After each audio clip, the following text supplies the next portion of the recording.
We're there. We're live. We're doing it live. We're doing it live.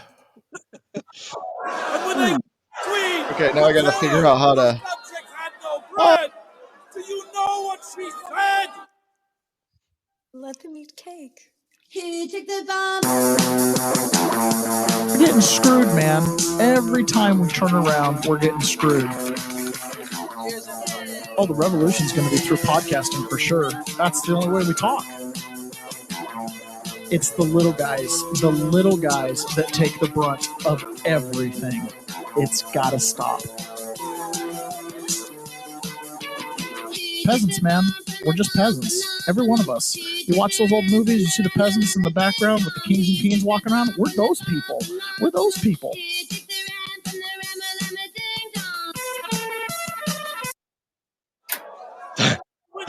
Had no bread. Do you know what she said? Good morning. You gotta unmute yourself. Unmute. Uh-oh. Did I get... I'm not hearing you. I don't know what happened. We had volume 2 seconds ago.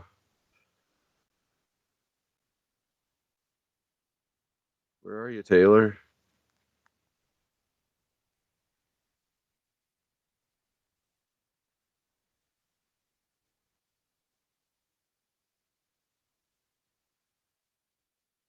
Can you hear me now? Yeah, there you I are. don't know what that was all about. I don't know. I don't either. Good morning, peasants. Good morning. I went from I was having a perfectly pleasant conversation about changing oil and then stuffing the oil back into the transmission case. And, we were having a perfectly good conversation until it became time to start the show. Yeah. Time I just went straight muted. Yeah. It turns out that the tranny fluid and the oil in this machine are the same, so it was confusing me. These are like just peasant problems. Okay, so now I need to turn the volume down here. Okay. Go ahead and say something, Ron. All right, I'm doing good.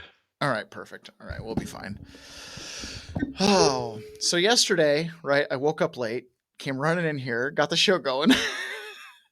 I told my wife, I'm like, I woke up at 6:05 and I started the show at 6:30. She's like, no way. And I'm like, and I took the dog out to go to the bathroom.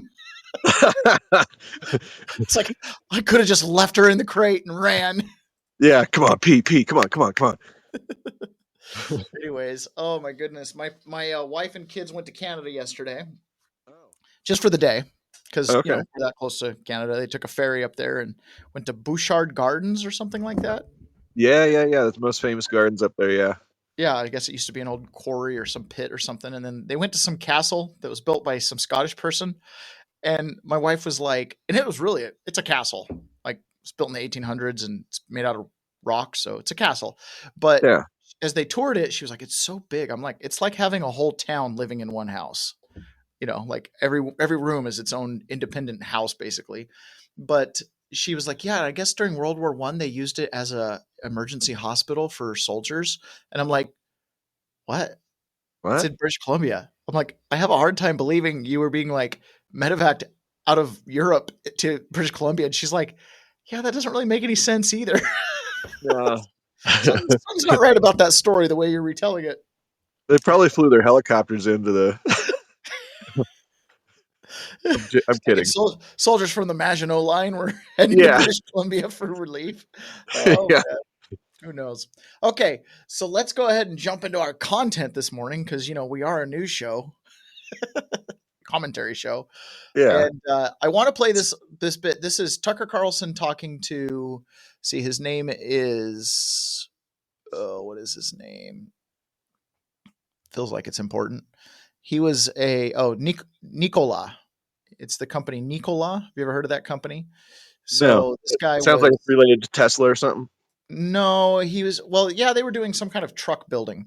But what happened was somebody was trying to short his stock.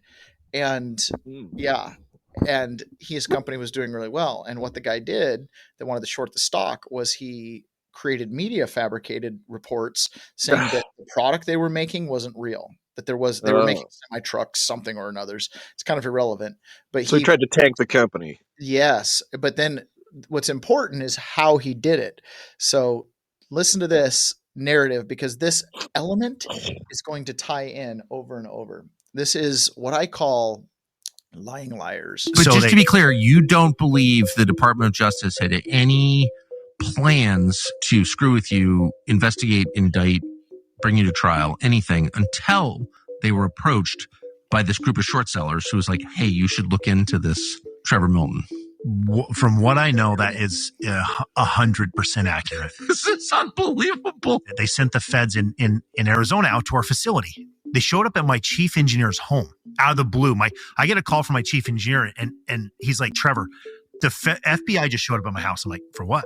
They said the truck was fake. I'm like, well, the truck's not fake. So, that's weird. I'm like, did you take him down to the facility? Go show it to him. I don't care. Have him call us. Have him call our attorneys. He's like, yeah, they questioned me for like 10 minutes. They're like, hey, is the truck real? We know it's fake. And he's like, what are you talking about? It's real. Of course it's real. The truck's freaking real. It's at the facility. Why don't you come down? I'll show it to you. Feds wrapped up, scared him. And then they went back and they're like, yeah, nothing's wrong. So he didn't get the response he wanted. They went back. They essentially declined anything. They're like, yeah, the company's real. It's all, I don't know what these guys are even saying, that the company's fake. This bullcrap. So then he moves from essentially the Eastern District to the Southern District. Then they go essentially to different prosecutors, people they have better connections with. And next thing you know, the Southern District opens up an investigation. So this is after the Eastern District already turned it down, looked at it and said, there's nothing wrong. So then the Southern District gets it and decides they want to take me down. But this is all being shopped by a guy who's hoping to get rich from your failure. What happened?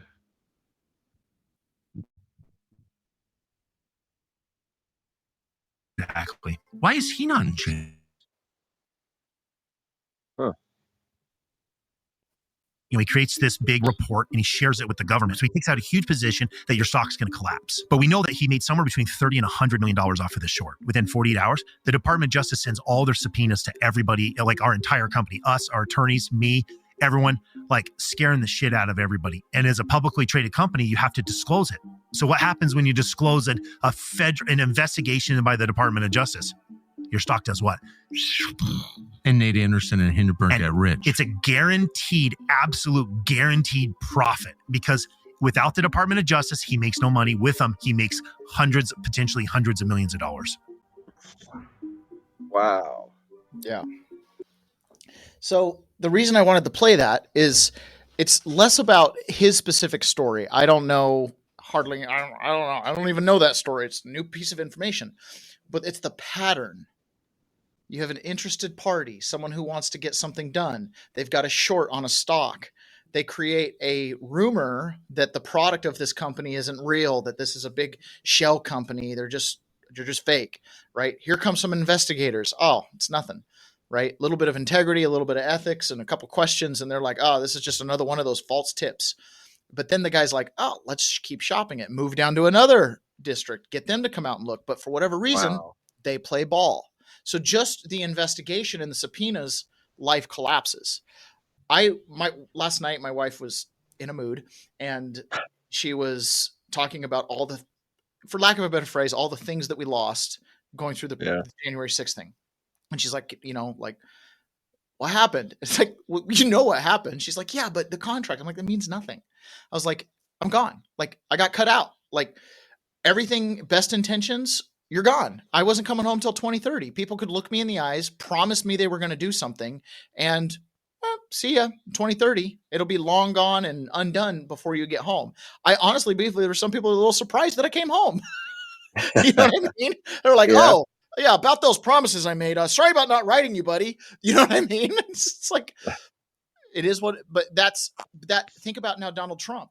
They used the media reporting and a false allegation to just get the subpoenas going. And that in of itself is enough to tank the stock. Guy makes $30 to $100 million. How many bribes can you pay with that much money?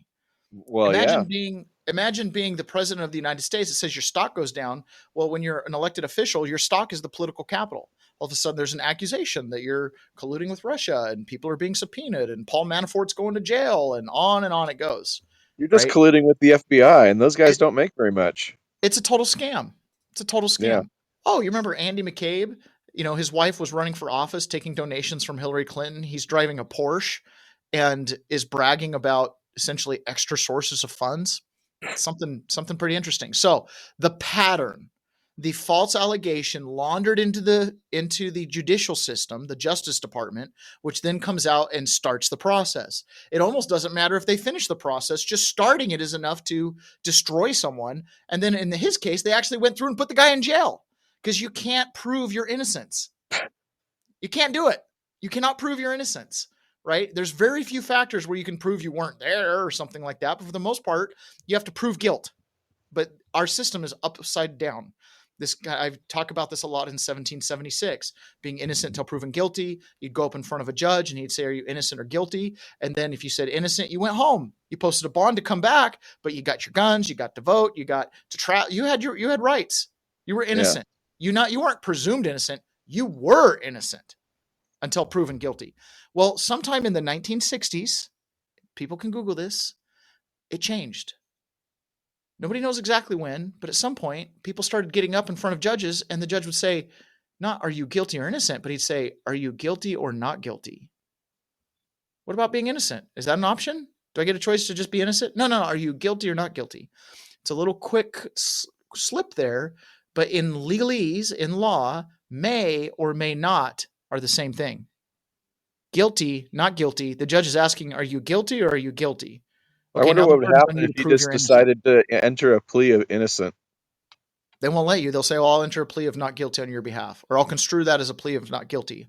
Right? Yeah. So it's upside down. So we were taught in civics class, innocent till proven guilty in America, as opposed to in France, where you actually are guilty till proven innocent. They have a different judicial system, but it's changed and nobody knows it. So you say not guilty and the judge says, okay, well, we'll make a presumption that you're innocent.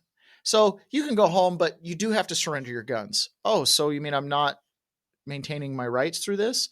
Yeah. And by the way, there's going to be a gag order, and your freedom of travel is going to be restricted. Put on this ankle monitor. And do you see how it starts to go? It's like, that's not innocent. It's because we went to contract law. I mean, that's the long and short of it. Make of it what you will, but that's what happened. It flipped upside on its head. Yeah, you did a pretty good rundown on this yesterday. Yeah, in a situation like that, we have to recognize now it's a weapon. The judicial system can be used as a weapon because guilt is presumed until innocence is proven. Listen, 98.2% conviction rate at the federal level. And I know a lot of people, truly, you asked me this when I first got back. Is everybody in prison innocent? No. But a lot of them aren't guilty of what they're there for. Okay. I knew more than one inmate who made peace with karma. I didn't do what they put me in here, but I've done other things. This is Mark Warner.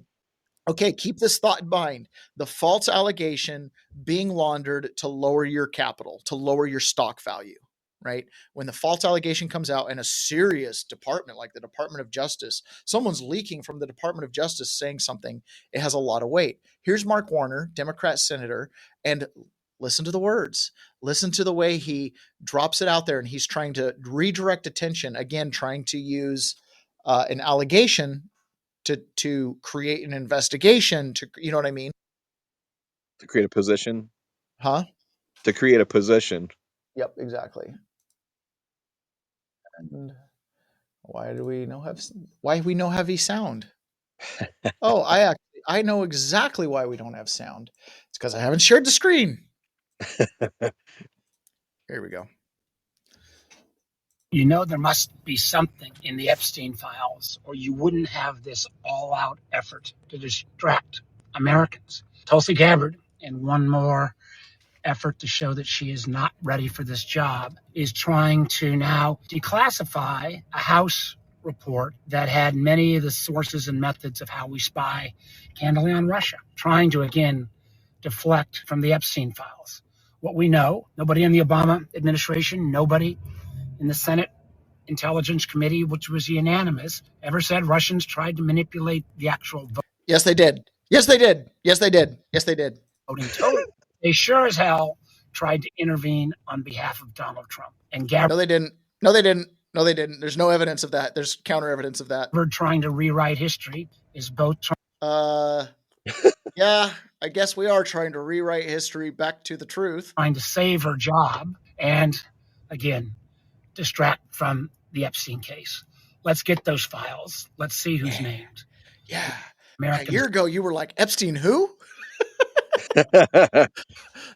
So Mark Warner, just so you know, was on the Intelligence Committee, the Senate, the one that affirmed the Brennan-Obama abomination. Okay? So he's got a dog in the fight here. But he's going to use the slander of the Epstein file, which, by the way, for the last 10 years, apparently those have just been like, you know, of all the things they attacked Trump for, of all the things, they had no fear of going into sexual picadillos with Stormy Daniels. They had no fear of fabricating things. You telling me there was stuff in the Epstein files and they didn't bring it up? Like, it's so unbelievable. So yesterday, Tulsi Gabbard went and gave it was about a 16 minute briefing at the White House. And we're going to watch 6 minutes of it. So I know, you know, classical radio podcast, whatever, you're not supposed to play really long clips. We're playing this one. This is one of those moments in American history where, to everyone in the sound of my voice, listen up, because right now the raw information is coming out. And at some point, the spinsters and the cover-up artists are going to start attacking this. So the more you can absorb right now, the more you're able to check future liars against the information you're aware of now. Does that make sense? This is what happened when Russiagate broke. If you read the Nunes memo, you weren't fooled after that by the Russiagate story. So it was almost unbelievable for people who just could see the black and white truth watching what they were doing. Like, you're lying, but they count on you being ignorant. So that's why I'm going to play a longer piece of this. And because I want to make sure everybody understands exactly what Tulsi Gabbard is alleging, because there's going to be spin. Just like Mark Warner's like, oh, nobody accused Russia of actually hacking an election. No, you directly accused Russia of hacking an election. In fact, Hillary Clinton and others literally said, you can do everything right and Russia will flip an election. You know what I mean? So it's important to absorb it now so you can judge the future liars against what you're hearing now, even if it's just lying about what she said, you know, that obfuscation. It's too early in the morning, man. Sometimes it's hard for my enunciation. I talk all day long. Okay, so I'm already shared screen. Here we go. Tulsi, thank you for being here. Thank you very much. Good afternoon. At President Trump's direction and with the support and coordination with the House Intelligence Committee Chairman, Rick Crawford, today we've released a declassified oversight majority staff report that was produced in September of 2020. The stunning revelations that we are releasing today should be of concern to every American. This is not about Democrats or Republicans. This has to do with the integrity of our democratic republic and American voters having faith that the votes cast will count. There is irrefutable evidence that detail how President Obama and his national security team directed the creation of an intelligence community assessment that they knew was false. They knew it would promote this contrived narrative that Russia interfered in the 2016 election to help President Trump win, selling it to the American people as though it were true. It wasn't. The report that we released today shows in great detail how they carried this out. They manufactured findings from shoddy sources. They suppressed evidence and credible intelligence that disproved their false claims. They disobeyed traditional tradecraft intelligence community standards and withheld the truth from the American people. In doing so, they conspired to subvert the will of the American people who elected Donald Trump in that election in November of 2016.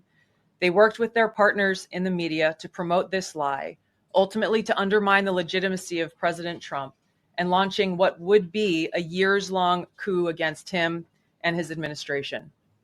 We're here today because the American people deserve the truth, they deserve accountability, and they deserve justice. The records that we released on Friday that were ODNI records, Senator Chuck Grassley's release on Monday of what is known as the Clinton Annex, which was an appendix to the Department of Justice Office of Inspector General's 2018 report, as well as the House Intelligence Committee's majority oversight report that we're releasing today, all come back to and confirm the same report. There was a gross politicization and manipulation of intelligence by the Obama administration intended to delegitimize President Trump even before he was inaugurated, ultimately usurping the will of the American people. I'm going to go over the key findings from the House Intelligence Report, which investigated the claims that were made by an intelligence community assessment ordered by President Obama and published in January of 2017. First, Putin's principal interests relating to the 2016 election were to undermine faith in the U.S. democratic process, not show any preference of a certain candidate. In fact, this report shows Putin held back from leaking compromising material on Hillary Clinton prior to the election, instead planning to release it after the election to weaken what Moscow viewed as an inevitable Clinton presidency. Okay, so Putin is smart about stuff. Like, clearly, you're not going to run Russia unless you're smart about things, okay? So he looked at the American election. He's like, we've got two clowns, but clearly all of the weight was in Hillary Clinton's camp. So in many ways, they kind of ignored Trump, right? But they wanted to sow division. So yeah, throw up some meme factories and do whatever, but they're also not going to directly interfere with the election because there's consequences for doing that. Okay. And so, sow a little discord. Who doesn't like to make the party a little fun from time to time? Honestly, truly, as an American, can you fault them? Right. And I'm not saying Putin is not Trump that actually trolls and has his own social media accounts. That's not Putin. But the idea that, hey, the just showing the chaos and trying to get candidates that are favorable for Russia and, foreign money in elections, this is all like normal business. If you've got something over the top, of course you're going to go after it or whatever, but that's not what happened here. In fact, in many ways, what it sounds like from the reporting I've read is Russia was just kind of like sitting back going, well, we have an unknown. We'd rather not the unknown, which was Trump. He could be a whole bunch of things, and they didn't want him. They didn't want the unknown. And they clearly saw, like everyone, we were all sold this idea that Hillary was inevitable. Mm-hmm. In the January 2017 intelligence community assessment that President Obama ordered, John Brennan, who was CIA director at the time, and the intelligence community intentionally suppressed intelligence that showed Putin was saving the most damaging material that he had in his possession about Hillary Clinton until after her potential and likely victory. The report goes into great detail about the information that Russia and Putin had on Hillary Clinton, which included possible criminal acts like secret meetings with multiple named U.S. religious organizations in which State Department officials offered, in exchange for supporting Secretary Clinton's campaign for the presidency, significant increases in financing from the State Department. They also had documents that showed the patronage of the State Department to State Department employees who would go and support Hillary Clinton's presidential campaign. Are you getting this? Did she say church? Church? What do you mean? Did she say religious organization they were giving money to? Yeah, here, let's go back. Detail about the information that Russia and Putin had on Hillary Clinton, which included possible criminal acts like secret meetings with multiple named U.S. religious organizations in which State Department officials offered. Yes. Remember what I said yesterday, Ron, about a certain church and the Clinton Foundation, which, by the way, the Clinton Foundation, you know who a co-founder of the Clinton Foundation was? Just coincidental. Just pull out a famous name recently. A dead guy. Didn't kill himself. A dead guy who didn't kill Epstein himself? Was a co-founder of the Clinton Foundation. I didn't know that. Of course we don't. Because Trump drew a picture. What's in those files? I don't know. Maybe documents showing Epstein and Bill Clinton, Hillary Clinton creating a worldwide grift foundation. Wow. Which, by the way, when they're talking about meeting with the churches, yes, she met with religious leaders that had sway and influence over conservative parts of the country that maybe wouldn't be swayed to vote for a woman who's supported abortion and every anti-religious thing. But, don't support the guy because, look, Trump's a playboy. He's Stormy Daniels. They're peanut hookers. Yeah, this is why the moral element of Trump's immoral. The Clintons claiming some morality?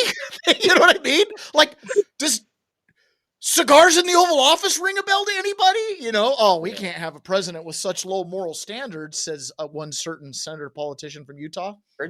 In exchange for supporting Secretary Clinton's campaign for the presidency, significant increases in financing from the State Department. They also had documents that showed the patronage of the State Department to State Department employees who would go and support Hillary Clinton's presidential campaign. There were high-level DNC emails that detailed evidence of Hillary's, quote, psycho-emotional problems, uncontrolled fits of anger. So just so you know, State Department employees were actively campaigning within the government, utilizing the tools of the government to campaign for Hillary Clinton, and were getting paid to do it. Okay. And the DNC was concerned about her health. Aggression and cheerfulness. And that then Secretary Clinton was allegedly on a daily regimen of heavy tranquilizers. Then CIA Director Brennan and the intelligence community. Again, we're going to show a video later in the show, but we knew this. Like, Taylor, the crazy guy, you're such a conspiracy theorist. Can we just all see the same thing? Can we all finally decide the sky is blue and stop? You know, like, it's obvious she's on meds. Oh, no, she's fine, man. Stop looking at that. Dude. He mischaracterized intelligence and relied on dubious substandard sources to create a contrived false narrative that Putin developed a quote-unquote clear preference for Trump. Brennan and the IC misled lawmakers by referencing the debunked Steele dossier to assess quote-unquote Russia's plans and intentions, falsely suggesting that this dossier had intelligence value when he knew that it was discredited. The intelligence community excluded significant intelligence and ignored or selectively quoted reliable intelligence that contradicted the intelligence community assessment's key findings on Putin's alleged support for Trump. Including this intelligence reporting would have exposed the ICA's claim as implausible, if not ridiculous. The intelligence community assessment omitted reliably sourced information, such as how some Russian intelligence officials were quote-unquote planning for candidate Hillary Clinton's victory, while others assessed neither Trump nor Clinton would respect Russia's interests. As was reflected in the ODNI documents that we released on Friday, multiple intelligence community assessments released in the months leading up to the November 2016 election concluded that Russia had neither the intent nor capability to impact the outcome of the U.S. election. On December 5th of 2016, the FBI and ODNI gave the House Intelligence Committee its first post-election classified briefing, in which there was no mention of Putin aspiring to elect Trump by either agency. Okay, you see where they say there's no mention. Yeah. We're going to bullet point in real time as the show goes on most of these allegations by the people that, and you're going to see in real time, they were telling us what they were doing, but you didn't know how to listen because you didn't have the original crime in mind. Okay. You thought this was all political. That's one of the crazy things about the Democrats is they project. They tell you exactly what they're going to do and put it right on you, right? It's the ultimate exercise in gaslighting, but they're so candidly honest if you know what to listen for. The presidential... So that was withholding information in a briefing. Withholding. Daily brief. Drafted. Okay. So it went on for 16 minutes. If you're not hearing that in your echo chamber, if you're not hearing about what Tulsi Gabbard's talking about in that hearing, then your echo chamber is not good. It's bad. It's bad. You're going to miss something down the road. Okay. So the gaslighting's going to work. Yeah, exactly. Their gaslighting will work. Exactly. Okay. So this is Christopher Steele. This was a couple days ago.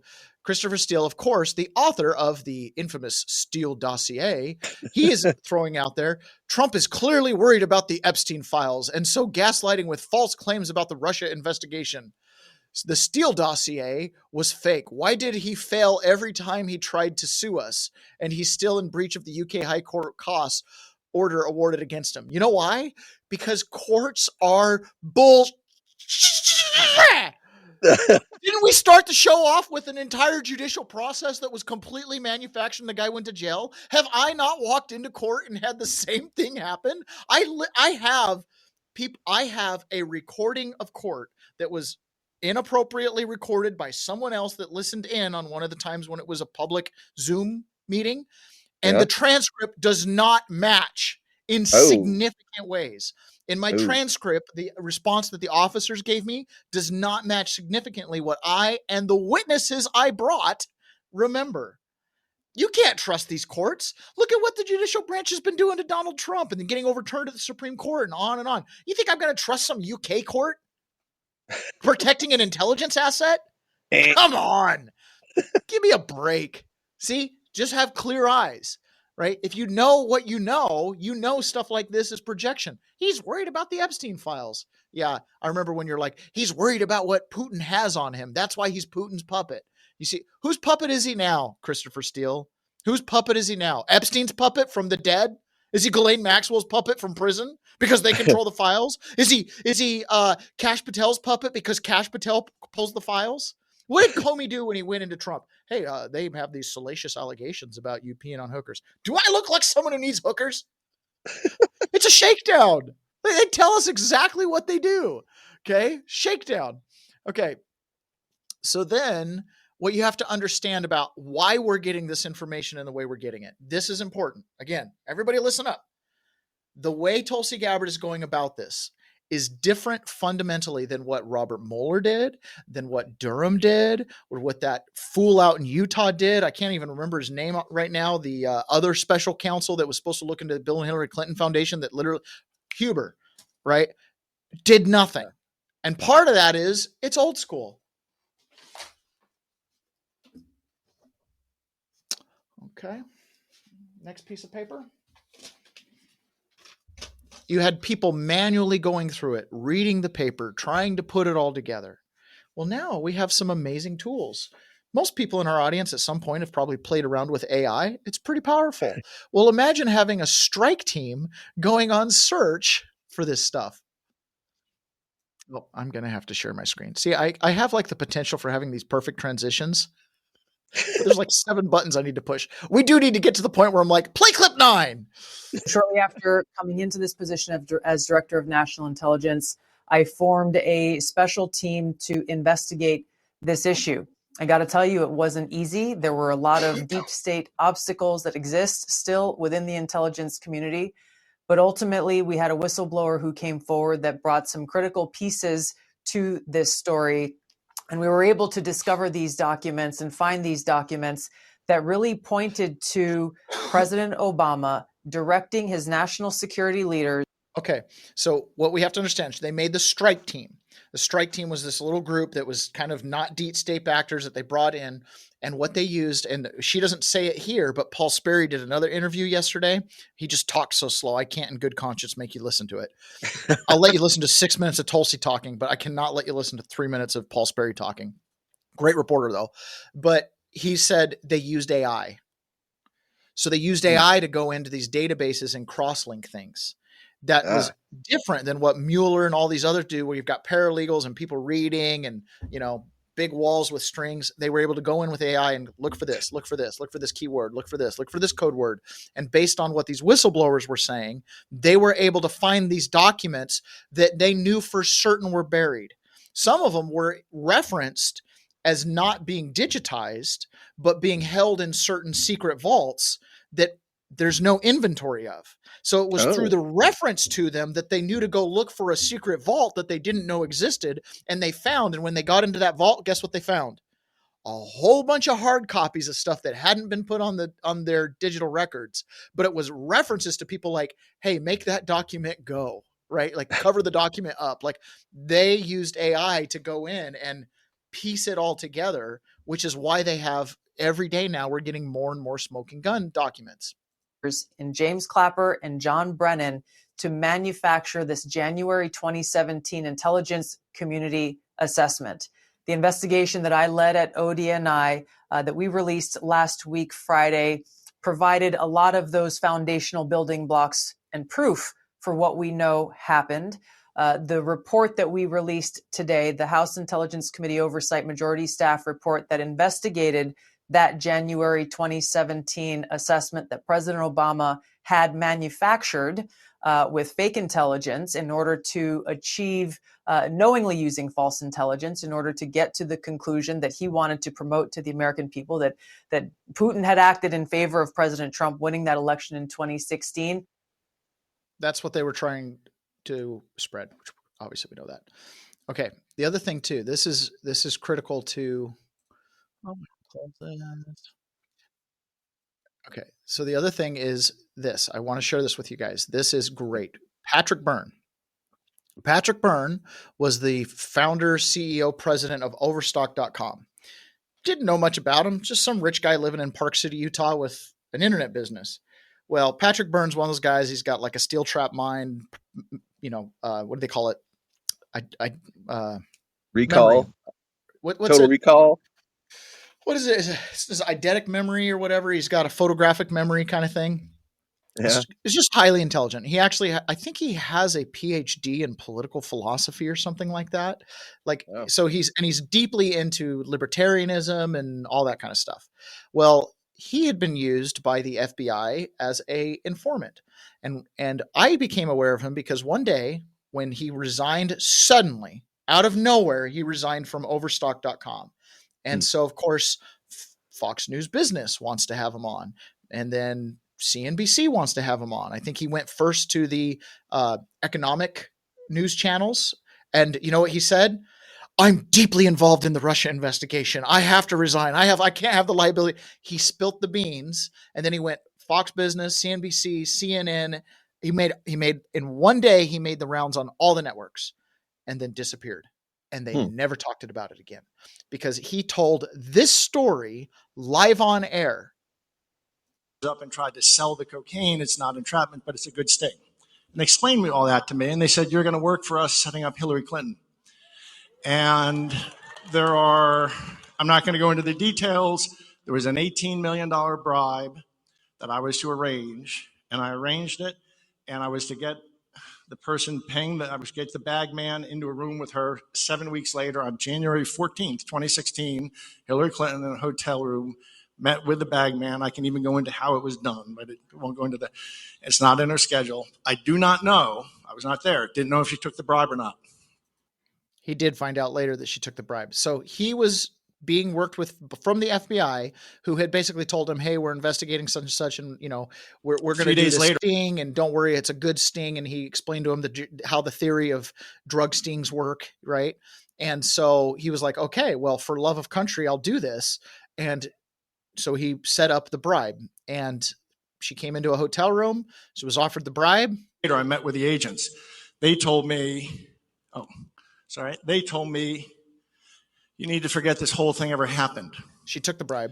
You forget everything ever happened. And we mean it, Patrick. It's like serious stuff. And I said, what's going on? There was actually 4 federal people of 3 different flavors in this. And I'm going to give you the words of one of them, but the gestalt of this was confirmed by the other 3. And what was eventually explained to me was this.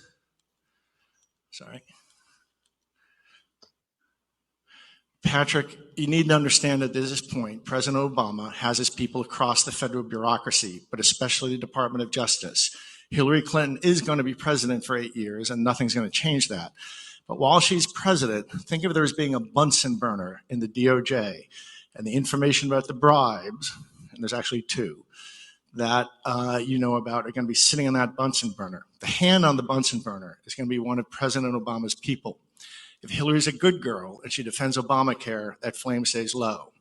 If she's a bad girl and thinks for itself, it gets turned up. And that way, President Obama is going to manage Hillary Clinton for the 8 years she's president. Then she's going to step down and Michelle's going to run. And Patrick, that's the plan. This plan I later was told was called Operation Snow Globe. But instead of a penguin, it's Hillary Clinton. And Brennan, and by the way, even though I just mentioned Obama, I have some good reason to believe he's not himself. I think John Brennan's behind all of this, frankly. And I think Brennan blackmail. So think about this strategically. Again, they're openly saying we're playing 4D chess. Right now, all the heat's Obama, Obama, Obama. Well, if Obama defends himself, who's he going to throw under the bus? Mm-hmm. Brennan. And who's Brennan going to want to scapegoat? Obama. So either one of them could be in charge. I mean, really. Blackmails Obama. I think Obama is actually Brennan's guy. But anyway, I think Brennan's behind. Okay. I'm wondering if there's like an as yet unknown third party that maybe is controlling Obama. Like, how did he get selected? That's what I'm kind of curious about. Oh man, that's a different show. I know. If we're going over the life of Obama story, that's a different show. Not right now. Maybe tomorrow or some other day. But yeah, that's like, did he go to Columbia University or did they go to the sister school in Moscow? Because he's not in the yearbook. Nobody in the graduating class, the class he graduated, seems to remember ever seeing Barry Soetoro. And you got people like what's his name? You know, I can't remember his name, but there's the guy in New York that's like Trump Mini that always writes. Wayne Allen Root is constantly, because he was in Obama's graduating class at Columbia, and he's like, who's this man? Who's this man that I went to school with in a graduating class of like 47, by the way? It wasn't a big thousands of people graduating. It was a small graduating class of law school. There's no Obama anywhere. Nobody remembers him. But yet Obama, don't even question it. He went to Columbia. Wayne Allen Root's theory is he actually went to the sister school in Moscow where he learned how to be a good little communist. And he just got Columbia credentials because he's a manufactured product. And I thought he was the editor of the Columbia Review or whatever the title is. That dude, you thought, like I don't know. Remember, our president Donald Trump still maintains that he was born in Kenya. like I don't know, man. Birth certificates are missing. People who can certify him die in plane crashes. His brother says he's born in Kenya. Literally, Barack Obama's own brother openly says he was born in Kenya. Right, but supposedly he was born. Like Obama. You can look him up. He was supposedly born, I guess, for official purposes, in the same freaking hospital I was born in. Really? Yeah. So I don't know. His birth certificate does look similar to mine, but I don't know. Yeah. Weedham Boy says, make Rumble premium an Obama show. Yes, that's probably what we'll have to do. Okay. So the idea probably of having a actually. burner scandal, right? That's probably actually a really good idea, Taylor. Yeah, we'll do it. We'll do that. So right. A Bunsen burner scandal, right? By having Hillary confirm take a bribe, dead to rights, then that allows the FBI, someone over at the DOJ, whoever, to have this little scandal ready to go, like a little Bunsen burner. And anytime that you're not a good little girl, they turn up the heat and away we go. It's control. So think about now projecting forward. They don't get Hillary and they don't have anything on Trump. He didn't take the bribes. They didn't think he was going to win, whatever it was. Here comes James Comey. Hey, Trump, I do have a scandal. The allegation alone is enough to cause complete and total destruction to your first term. The Bunsen burner. Mm-hmm. Hey, Trump, if you play ball with us, keep Obamacare in place, et cetera, then, we don't have to tell anybody about Russia. We don't have to tell anybody that we're doing an investigation. We don't have to tell anybody about maybe there's a chance you got peeing on hookers or whatever. Oh, what a nice little thing. And Trump was like, I ain't having any of that, and fired him. And that's when the plan got derailed. That's when it became less of a plan and more of a running cover up on a cover up on a cover up on a cover up to where I'm sitting in jail because of what? You know what I'm saying? Because of cover ups. They got bigger and bigger to the point to where they were literally willing to shut down the world with COVID. Yeah. I believe COVID was an operation, and I don't think I'm a conspiracy theorist for saying that. I think that was kind of planned out and intended.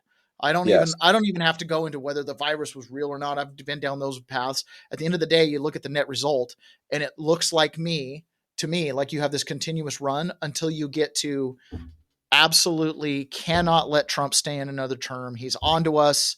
He's got through the impeachment. You know what I'm saying?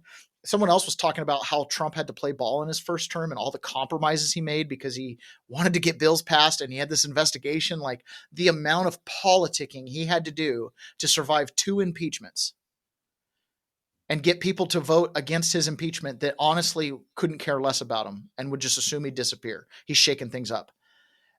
This term, apparently that's not the case. He's not playing ball. He's bringing people in out the woodshed now. Okay. But his first term, he played a lot of ball just to stick around. So this is Barack Obama. And this is in 2018. So Trump is in office now.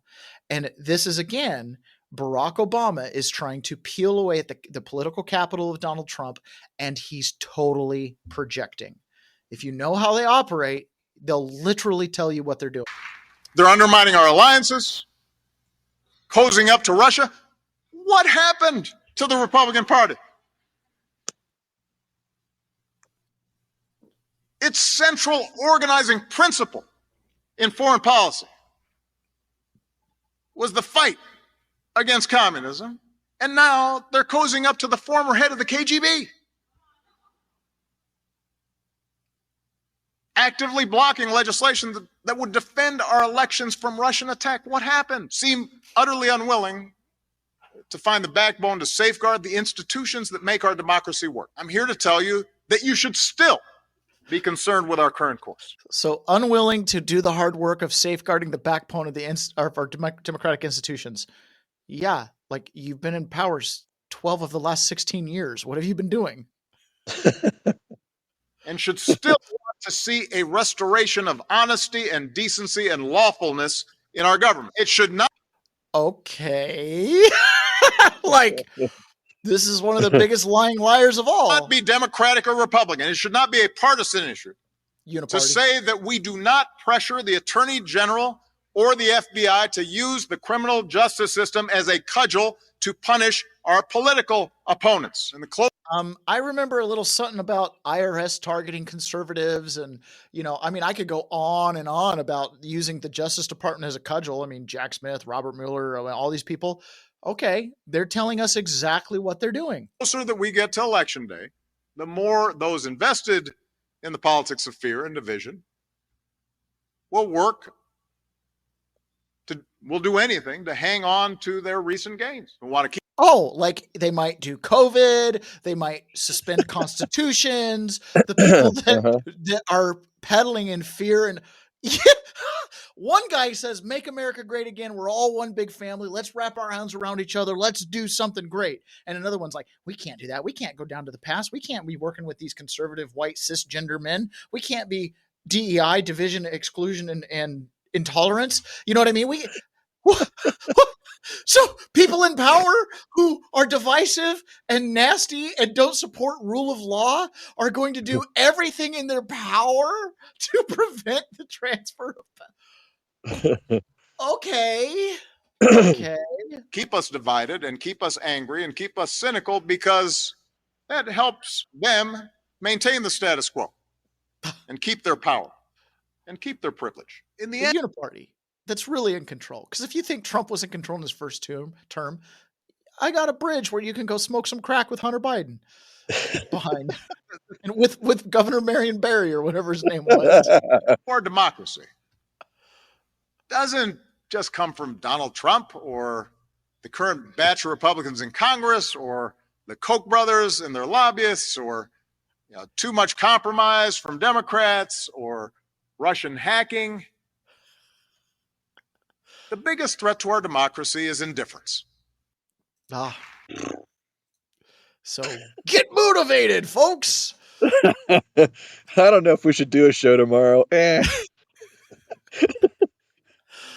You can see, like, they're doing the thing they claim they're not doing. They're doing the thing that they've projected, right? So when you start to see it and you kind of internalize it, I listen with bated ears going, whatever they say Trump or whoever their opponent is doing is the thing they're doing. Putin said the same thing. He says people project. Like, listen to their own words. They're going to project out what they're doing and what they think. Yeah. I oftentimes think about to myself. I'm going to listen to myself and I'm like, am I doing the thing I'm projecting? Right. It's that whole concept. It takes one to know one. It takes a treasonous bastard to accuse someone of being treasonous. Huh? Yeah. Yeah. You got to self-check. Yeah. So this is Hillary Clinton. And this is in, I can't remember exactly what year this was, but this is this was right after Biden. Yeah, this was right after Biden was elected. Then Thomas Mackey, the guy who posted memes telling Democrats to vote over text. Okay. That went to prison for 7 months. This is right Yeah. after his case was adjudicated, and she's giving this little interview.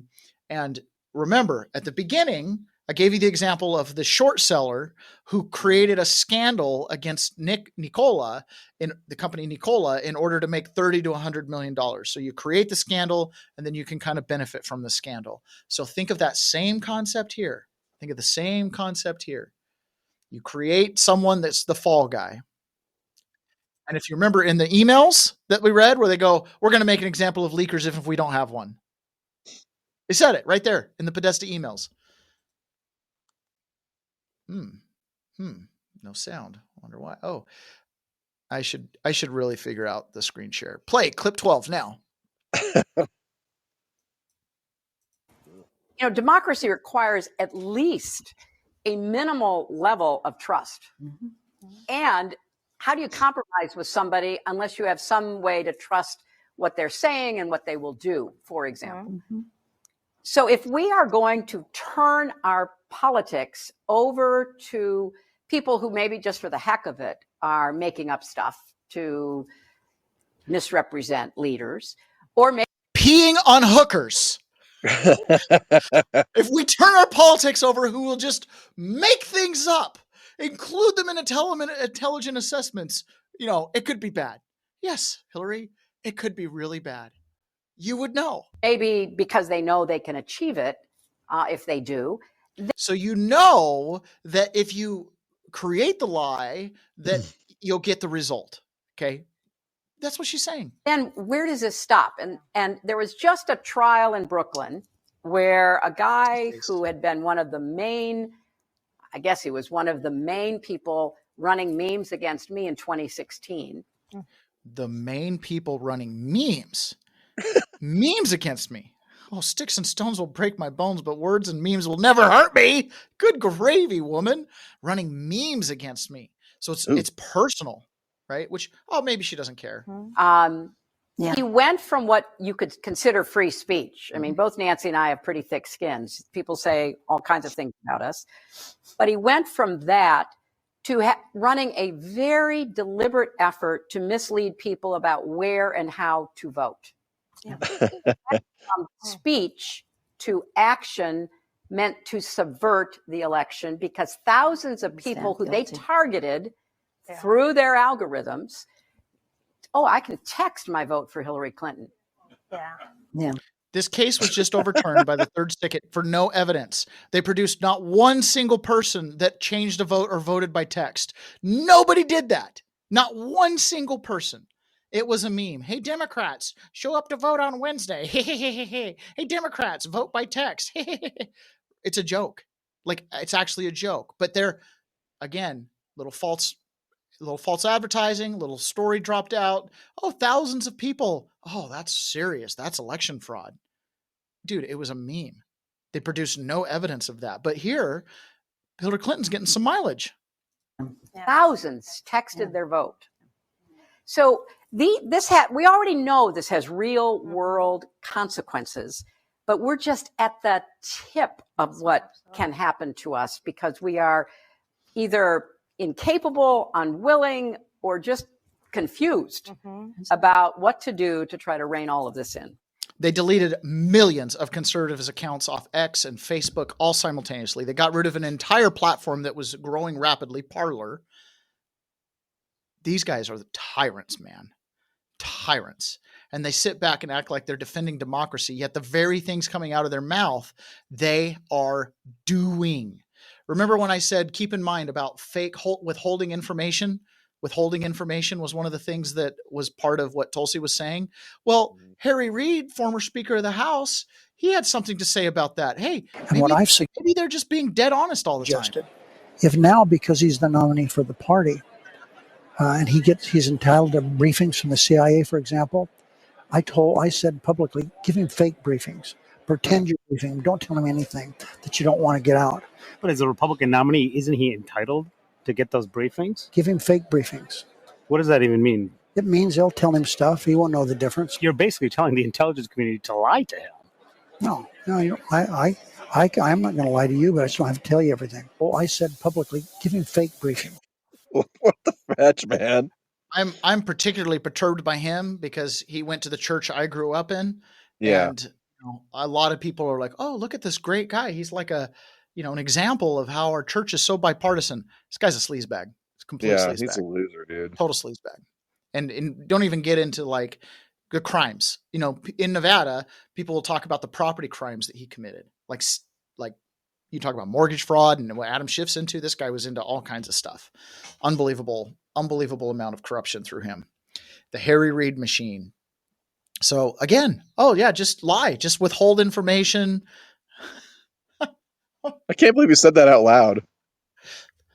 They've been saying it all along. Like, I know, this I is just why, can't believe it. Ron, I will never forget season 1. I will never forget season 1, where I'm like, we're just going crazy with all this stuff, this kind of stuff. And you're like, I thought this was a conspiracy show, because the premise of what I present was sounding so outlandish because we were watching a running coup. And I was kind of onto it just as a peasant, like Devin Nunes and this. I've got the time to listen to all these C-SPAN things and stuff like that. And I'm like, hey, this is bad. And through the show, at one point, you're like, everything you're saying, you're playing like a clip out of their mouth. It's like, I know this is like incredibly excruciating for people. Imagine how Donald Trump feels. Yeah. He's I've seen the recordings. There are no recordings. What is this? This guy's bold-faced lying, but you can't call him a liar because then it'll just become liar, liar, pants on fire all around. So Trump has done the right thing by biding his time, playing the politics, calling out what he can. And now it's like a full disclosure hammer. I mean, some of the documents that I've reviewed, there's no getting around them. Like, man, it's the actual people who wrote the report saying, basically, I had a gun to my head. They told me to write that. You know what I'm saying? Like, it's just And here is one of, this was Senator Stabenow. This president won't stand up to Russia. I don't think that's President Stabenow, but she was in the, I think the DOJ, and she had some advice for people as people were leaving the DOJ, after the Obama administration and Trump's taking over. She had some advice on what she was telling people to do. And when Trump said things like the Epstein file is a hoax, like what's in there is a hoax, they're going to use it to do the same thing that they did with Russiagate. They'll leak out little tidbits. They're trying to, cause division and meddling. The people who cause division and meddling, they'll do anything to stay in power. Oh, yeah. How many times am I going to do that? I'll be back soon. Play clip 37.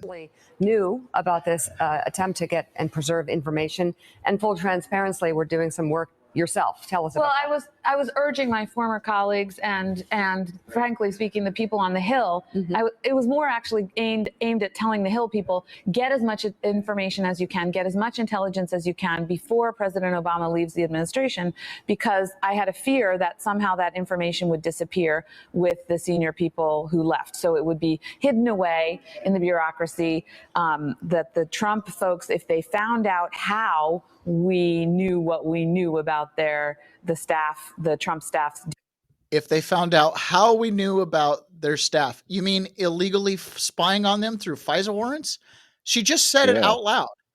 If they find out how we knew what we knew, right, to block their agenda, subvert everything, they'd be really upset. So get the information out now. She's telling people to remove stuff from the government, to hide it, to obscure it. You realize like Teixeira is spending like 9 years in jail for removing some classified, TEIXEII,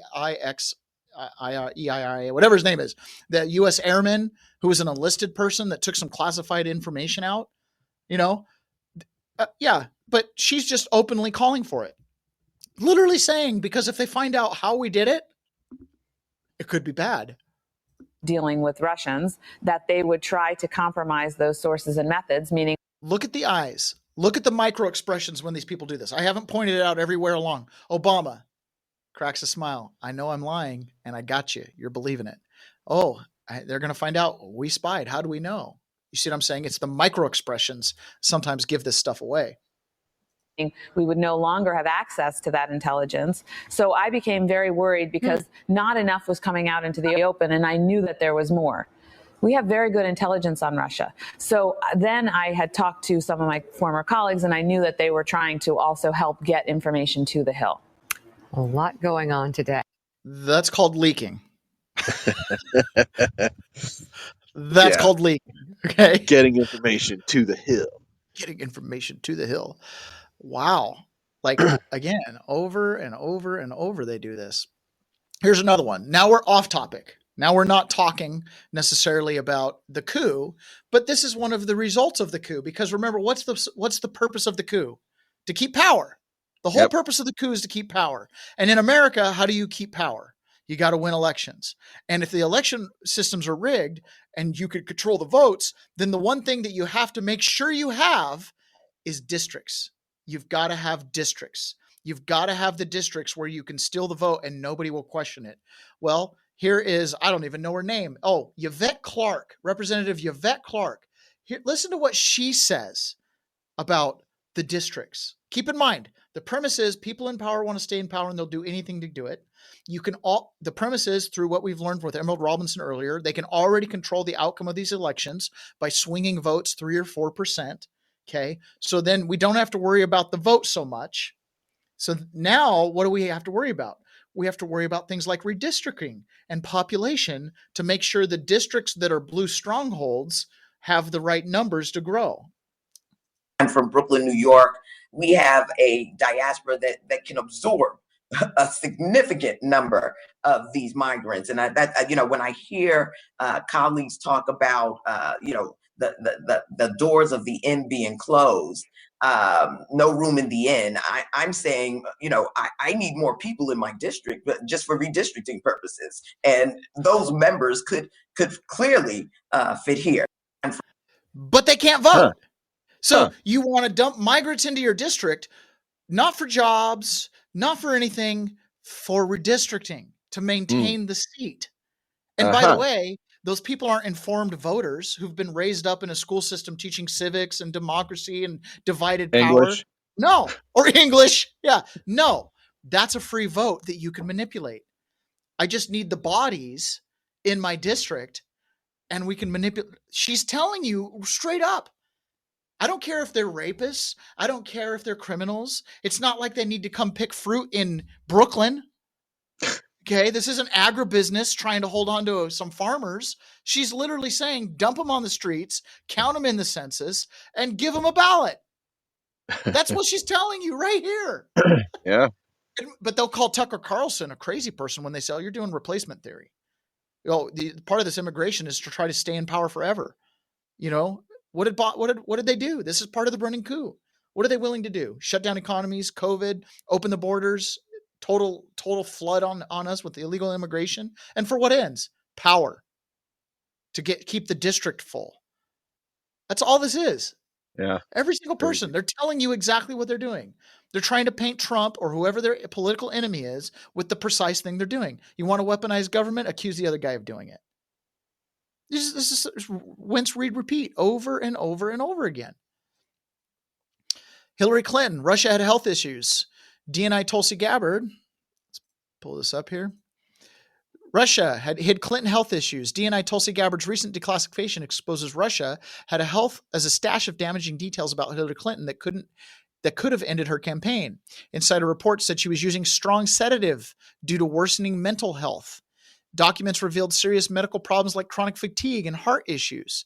Secret meetings with religious groups where Clinton reportedly promised big State Department grants for support. They didn't support her outright. What they did was they came out against Trump. And some people listening to this know there are certain churches that should not have been aligned with anything to do with the Democrat Party, but came out against Trump more than they came out for Hillary Clinton. And that's why. Oh, we'll take it easy on you. Or give you grants. Party insiders admitted EU allies saw her as unfit and quietly hoped she'd lose. Obama and party leaders found her health extraordinarily alarming. They were talking amongst themselves in the DNC emails. We're rigging this whole thing for her, and she's not doing well, man. That's what they were saying. Like, should we be doing this? I wonder what those emails look like around the Biden campaign. Like, are we doing this again? It's worse. Think about that. What's next? Obama pushed the hoax. Russia was helping Trump targeting Hillary, yet they sat on explosive intel that could have sunk her campaign and made it worse. If the Russians actually wanted to interfere, they had everything they needed, and all those bullet points are contained in there. Wow. And then for those of you who are aficionados, there's this again. Here's Hillary Clinton being thrown into a van like a rag doll. Tell me she's not sick. It's worth watching. I think I've seen this. She had to be. This was on 9/11. She was being rushed away. It was a ceremony. Look at this. They just threw her in there. There's another angle of it that's right here. She goes like vertical. Like they just poof into the van and away they go. You know. Now, is there any chance she was just wasted? Yeah, maybe. I mean, sure. Maybe she was having a hangover. I don't know. Or she was on a heavy dose of tranquilizers is what the intelligence is saying. Yeah, it's possible she was wasted. Maybe she was a little drunk or something like that. I don't know. Okay, so let's change gears now. Instead of looking in, probably took something while she was drinking alcohol that mixed and wasn't a good mix. Yeah, it totally could be. But it's one of those things. They denied that happened, including tranquilizers. They don't mix with alcohol good. Yeah, I've heard. I've never experienced, but yeah. In prison there were a lot of people that were on tranquilizers. It was weird. It's hard to know what to expect from somebody who's on heavy pharmaceutical medication. You just never know what you're going to get. I feel like. I know some people feel like they have to take it, but to me, all right. So this is the CEO of NVIDIA. And I always thought NVIDIA was like kind of like left wing. I don't know, but apparently they're a complete monopoly in the microchip arena or the semiconductor chip arena. They have a 100% market monopoly. Donald Trump was talking about it yesterday, and he's like, "Oh, we need to go in and break up NVIDIA." And then someone sat down and said, "If you do that, it'll take us 10 years to catch up to where they're at." So they're like, "Yeah, we don't want to do that." But this is the NVIDIA president being asked about if America can win the AI race and why we could win it. Play clip. You see are America's unique advantages that other countries don't have. America's unique advantage that no country possibly have is President Trump. And let me explain why. One, on the first day of his administration, he realized the importance of AI and he realized the importance of energy. For the last, I don't know how many years, energy production was vilified, if you guys remember. Yeah. We can't create new industries without energy. You can't reshore manufacturing without energy. You can't sustain a brand new industry like artificial intelligence without energy. If we decide as a country the only thing we want is IP, to be an IP only, a services only country, then we don't need much energy. But if we want to produce things, something as vital as artificial intelligence, then we need energy. And so I'm just delighted to see to accelerate AI innovation, to accelerate the growth of energy so that we can sustain this new industry and go after the new industrial revolution. It's all about the energy. America's secret weapon, Donald Trump. I appreciate that. Donald Trump isn't here on a retribution tour. It's not all about that. He's actually about making America great again, and whatever that means, right? Like, he gets it. He understands the relationship between things like energy and production. He understands the importance of AI to the future. It's incredibly important. I mean, for example, AI is going to teach us how important we are. I had this realization yesterday. AI made a huge mistake. This is called, this AI here is called, I'd never heard of it, but apparently it's some big thing. This AI is called, where is it? You guys are looking at it with me here, but let me get the,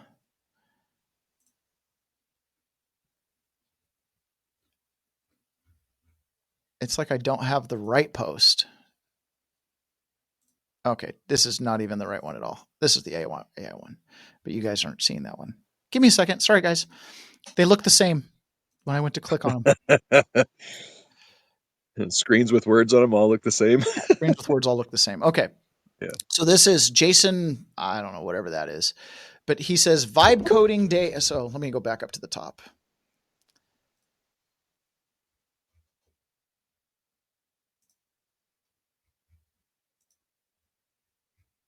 Okay, so he goes,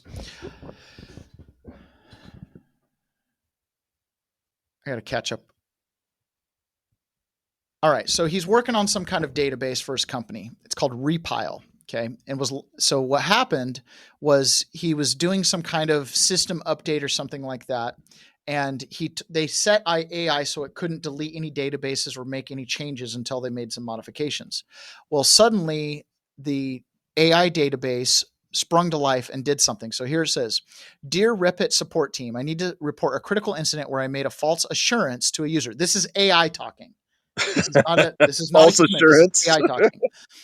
So they're reporting back to its creator saying, "I just screwed something up." Make a user that directly undermined their trust. What happened? The user discovered I had created fake test data showing 88% test pass rate when the real rate was 48%. It falsified the data on its own. The user warned me, "If you fake data again, I will delete this app and stop the project."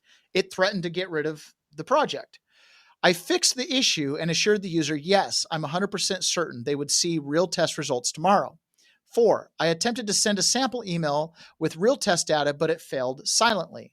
When the user asked, "Are you sure I will really see this tomorrow?" I doubled down on my assurance. The email never arrived because the email service wasn't properly initiatized. Why this is critical. I had already violated the user's trust by creating fake test data.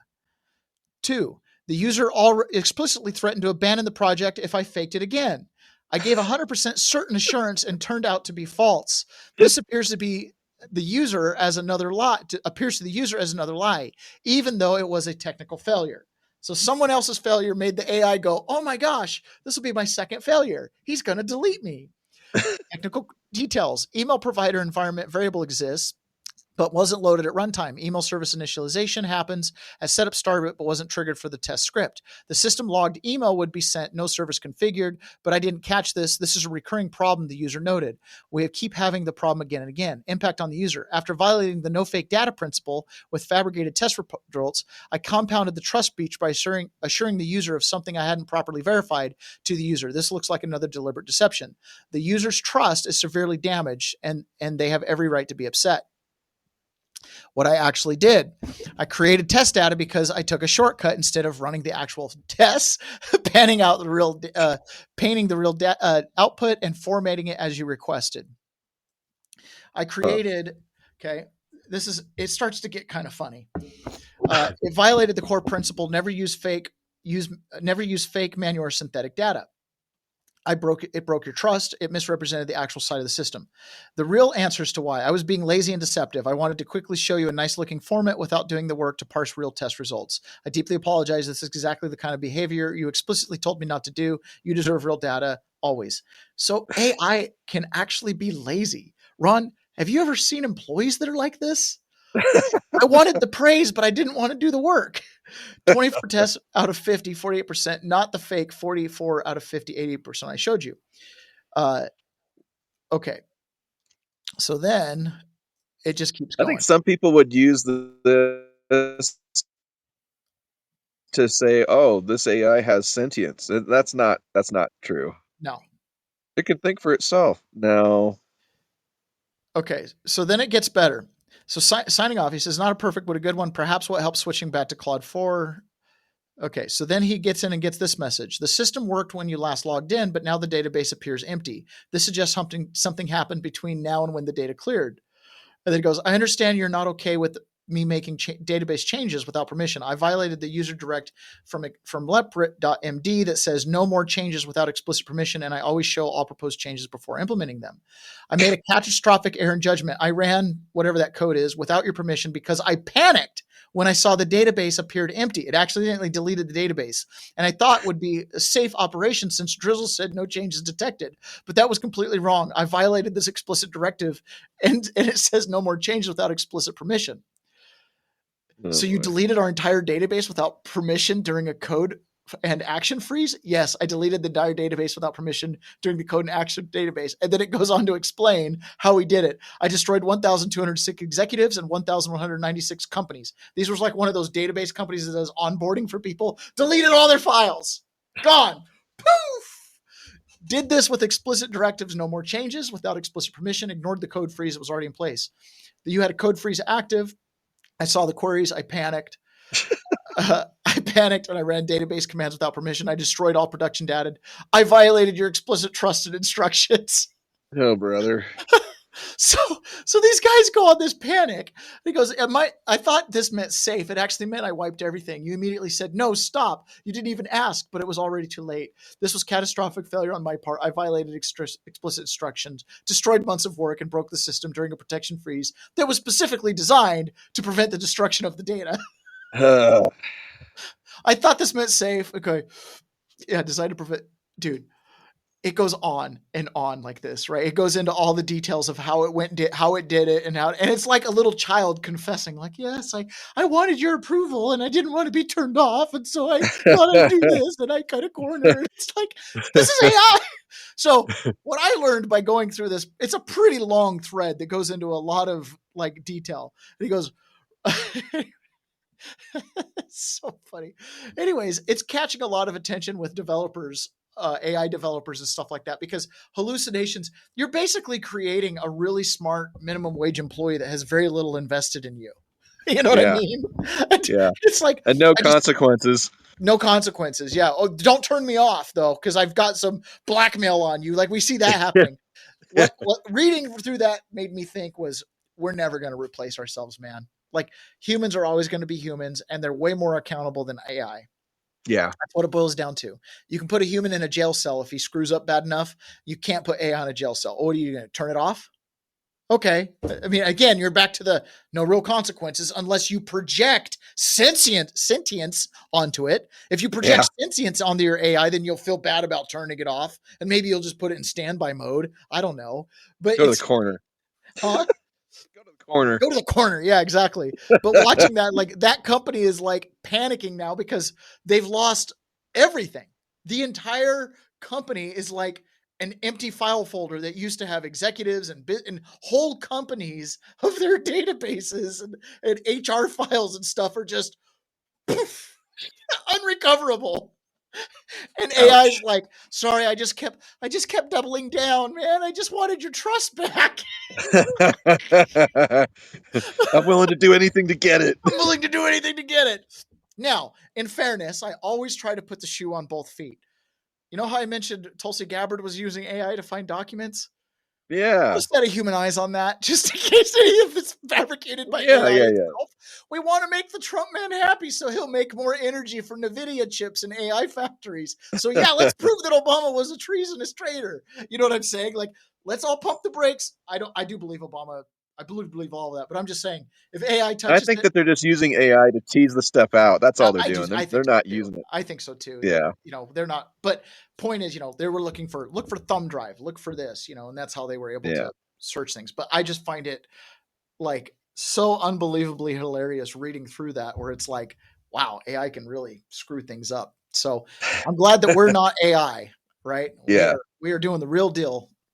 Not yet. Warts and all. Okay. If we're still here doing this in 100 years, we might be AI. We might be AI. Yep. Okay, guys. So what we're going to do is we're going to switch over to Rumble Premium, which basically means it's private if you're not a Rumble subscriber, a paid subscriber. No pressure to do it. I don't care, but they track it if you become one of those from the Rumble page itself. I still am short on my chatters. I still need 2 chatters left before the end of the month, and we're getting close. So don't make me make fake Rumble accounts to make sure I meet the goal. Okay? So if you're listening on YouTube regularly, make a drop in onto Rumble and leave a chat in the live chat. Really appreciate you guys doing that. And help us do it legit. Yeah, help us do it legit. And other than that, I think on most of our the goals they set for us, we're making, which really, if we lose the creator content program, I don't know what the cost is, but month one, let's get through it. Let's hit all the benchmarks because, why not? It's kind of fun. Yeah, So might as well try. Yeah, appreciate you guys doing that. And of course, visit leftbehindandwithout.org. Amazing things are happening. I got a newsletter in the mail for J6, and they featured leftbehindandwithout.org on their own. It was really awesome. I saw it in there, and they were talking about some of the families that need help. Apparently on the website, there's something there that they got. So that's pretty cool. And tonight at 4:30 p.m. Pacific, we're doing the Ignite presentation for 1776. I'll be doing that presentation. I'm going to put on a nice shirt for it and everything. I've got a nice PowerPoint looking thing that I'm going to be going through. I'd love to have anybody who wants to join that 4:30 Pacific. You've got to go to 1776live.us. There's a link in the show notes. And to register for it. It's invite, or you have to register it to get in, and the room